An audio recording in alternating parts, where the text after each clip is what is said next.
Hello everybody, I'm Gwen Campbell-Mindes. Welcome to Mom's Favorites, Books My Mother Loved, a memorial for my mother. So this is a book that I have read extremely slowly, not because it's difficult, but just because it's not really my cup of tea. So this is literally the day before posting that I am actually putting together this video. Putting together? I'm recording it. Anyways, little peek behind the curtain. Literally, I sit down and I talk for 15 minutes and then I stop and then that's the whole video. So, no, there's no editing. There's just me talking and absolutely no quality control. So this next book, the second in the Staircase in Surrey series, is Young Patullo. And this I found easier in some ways to read than the first book, but, you know, it's not really my thing. So this book, unlike the first one, is set in the past. You drop back approximately 20 years or so, and Duncan Patullo, our narrator and protagonist of this book series, is telling the story of his years of university, a certain amount about his childhood and growing up, and it's all set in the past. This is one long flashback sequence without any jumping forward into the quote-unquote present. And so he talks about his father and his father being an artist and that his mother was not entirely present. And he talks about his older brother Ninian, who has gone on to become a barrister in the Scottish courts. And he talks a great deal also about the family connection of the Glencorys. That is, he has some cousins who are sort of throwbacks in terms of the way they socially view the world and think things ought to be. And they play a certain role in his childhood, in that his father was a painter and wasn't one of the right kind of people, because his mother was from one of those wealthy families, or at least families with enough oomph behind them that they, you know, like to talk, that they like to consider somebody should be part of the right sort. And their father is not of the right sort. Although the Glencorys, he does hasten to make clear, they never actually openly say anything and are very, very careful not to be uncivil about stuff. But they don't think much of Duncan Patullo's mother having married an artist. But they did get regularly, he and his brother did get regularly sent away to the family connection.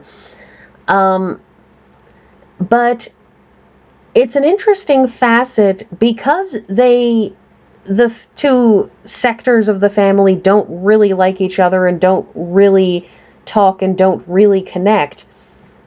There's a very significant way in which his going to see the Glencorys is seen as like a trek to another planet. That section of the family is over there and they do not connect with him and they do not have anything to do with him. And they just exist in this distant space in semi-rural Scotland. And so this isn't, it doesn't really seem to have any real significance, save for the fact, of course, that in the first book, he found out that one of the people that he was talking to was, in point of fact, connected to his family through those connections, not that he had known. And in the course of this book, he does have a certain amount of back and forth, which seems to be, at first, mostly just describing formative experiences, but at the end of it, he runs across a neighbor to the family, and somebody who more or less acted as a gamekeeper, a groundskeeper sort of person.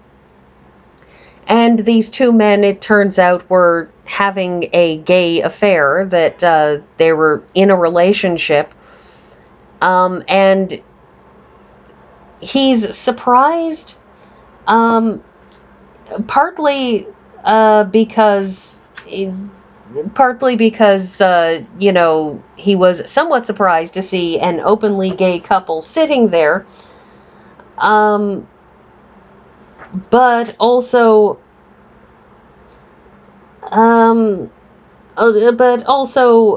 just because, he hadn't really thought of either of them as really being in a relationship. One suspects because he mostly thinks it's none of his business. There is, in fact, a great deal of a sense in this that I get that he tends to not think about people who, to an extent, that he tends to not really think about the personal lives of people with whom he is not trying to interact directly personally. But anyways, I actually went and had a discussion with my father, because one of the issues I have in books is that I'm really, really bad at picking out foreshadowing. It's a fundamental flaw. I do not see foreshadowing unless it is clue-bad foreshadowing. So, and I'm sure I've said this before, so I actually went to talk to my father to be sure that I hadn't missed some foreshadowing where you're expected to have already figured this out. Dad thinks that I didn't miss any foreshadowing, so I'm going along with that. Didn't significantly miss any foreshadowing. Anyways, so he has sort of this moment at the end where he runs across these two people that he's on a vacation, on a brief tour with one of his classmates, over the summer break that he's gone to Italy, and he's having a brief tour with his classmate, and he runs across these two people, a neighbor and groundskeeper from this Glen Corrie connection, and it's a little bit like when you're, say 7 years old, and you run across your grade 1 teacher out, doing the grocery shopping, because teachers live in the school. They don't have lives. They don't exist. Teachers aren't people. Teachers are teachers.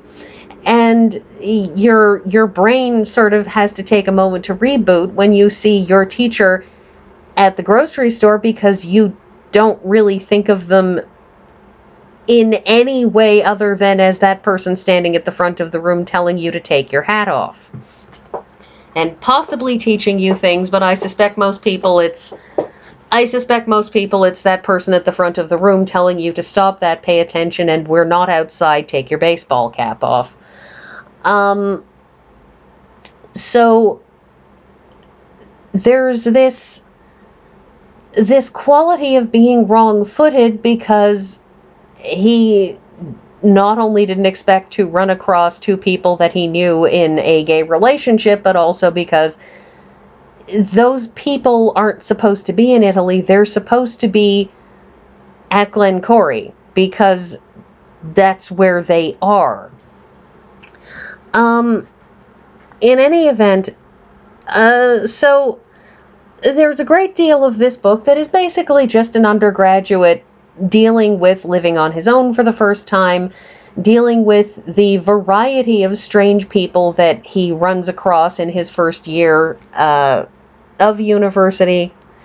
And also there's a lot about this tutoring thing. Now, I don't know about how the English and or UK, in particular Oxford University system, works these days, but I basically never had any experience like that.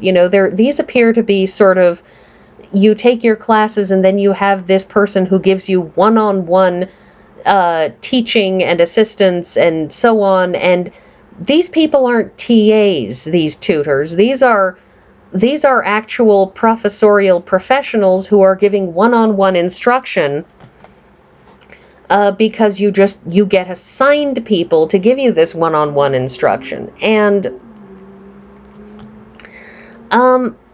it's an interesting thought, and I don't know if it's because there are more students in universities now, or at least by the time that I was going to university in the early 2000s, if this is because it's an English thing, or if this is the year in which it happened.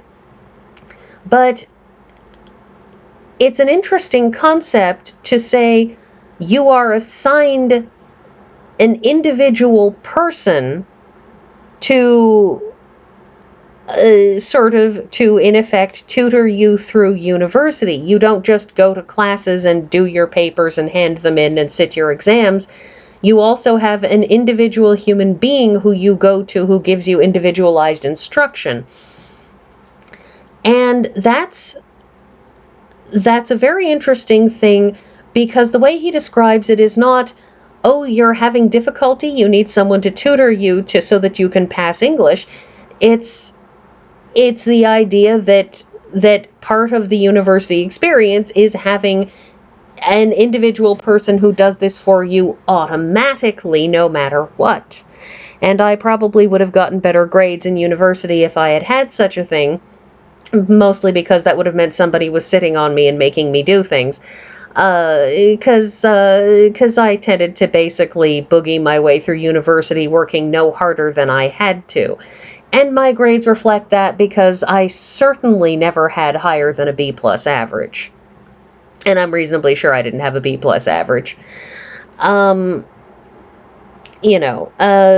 only failed one course in university, and I'll be honest, I don't think I find it amazing that anybody passed tax law at all, because that was mind-bogglingly awful.